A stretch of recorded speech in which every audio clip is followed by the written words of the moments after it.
Ang staff ng TV Patrol Express ang sinisisi kaya nalagay sa alanganing sitwasyon ang dating PBB Gen 11 housemate na si Jaren Garcia.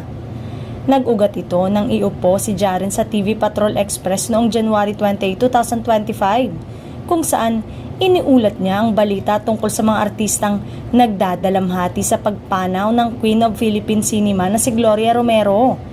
Si Jaren ay British-Filipino na nagmula sa London, England. Makapal ang kanyang British accent at hindi matatas sa pagsasalita ng Tagalog kaya binabatikos, kinukutya at pinagtatawanan ng paraan ng pagbabalita ng singer tungkol sa namayapang aktres.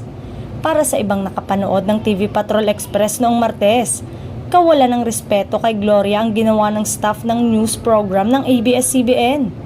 Naging katawa-tawa at inalipusta ang paghahatid ni Jaren ng mga impormasyon sa mga pangyayari sa burol ng namayapang aktres. Hindi nila sinisisi si Jaren dahil sinunod lamang nito ang mga ipinapagawa sa kanya kahit hindi siya komportable at kulang ang kakayanan niya. Awa ang nararamdaman ng ilang netizen para kay Jaren na napag-uusapan ngayon dahil sa nakakahiyang sitwasyon na hindi naman niya ginusto. Ang mabulol, magkada utal-utal habang nagsasalita at nahirapan sa pagbabasa ng mga Tagalog na salita mula sa teleprompter.